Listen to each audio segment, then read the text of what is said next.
మీ business ఏదైనా మీ ఊర్లో promotion చేయాలంటే అది సుమన్ టీవీతోనే సాధ్యం. ఇప్పుడే సంప్రదించండి.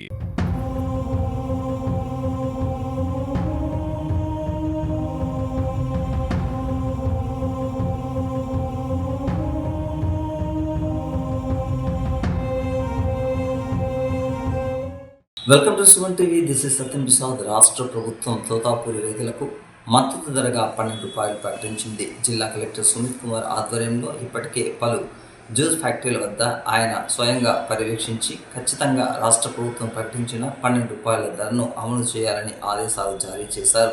జిల్లా అధికారులు మాత్రం ఖచ్చితంగా రాష్ట్ర ప్రభుత్వం ప్రకటించిన తోతాపూరి మద్దతు ధర ₹12 అమలు చేయాల్సిందే అని ఆదేశాలు జారీ చేస్తున్నప్పటికీ ఒక పక్క రైతులు తాము పండించిన మామిడికాయలను ఫ్యాక్టరీకి తీసుకువస్తూ ఉండగా ఫ్యాక్టరీ యజమానులు మాత్రం సామర్థ్యాన్ని మించి మామిడికాయలు రావడంతో వాటిని తిరస్కరిస్తున్నారు. రెండు పక్కల వాదనలు వింటున్నప్పటికీ ఒక పక్క రైతులేమో తమ పంటను తీసుకోవడం లేదని వాపోతున్నారు. మరొక యజమానులు మాత్రం తమకు సామర్థ్యానికి మించిన పంటను తీసుకురావడంతో తాము ఏమీ చేయలేమని చేతులెత్తేస్తున్నారు. ఈ నేపథ్యంలో రైతులు జిల్లా వ్యాప్తంగా మామిడికాయల జ్యూస్ ఫ్యాక్టరీ వద్ద ధర్నాకు దిగుతున్నారు. ఫ్యాక్టరీ యజమానులు మాత్రం ఇప్పటికే టోకన్లు ఇస్తూ మామిడికాయలు బాగా పండినవి, మంచి సైజు ఉండేవి మాత్రమే తీసుకుంటున్నారు. వాళ్ళు పల్ ఫ్యాక్టరీకి సంబంధించి సామర్థ్యం ఉన్న మేరకు వారు మామిడికాయలను తీసుకుంటూ ఉండగా, కానీ రైతులు మాత్రం చిన్న సైజు మామిడికాయలను కూడా వెంటనే తరలించడంతో వారు ఆవేదన వ్యక్తం చేస్తున్నారు.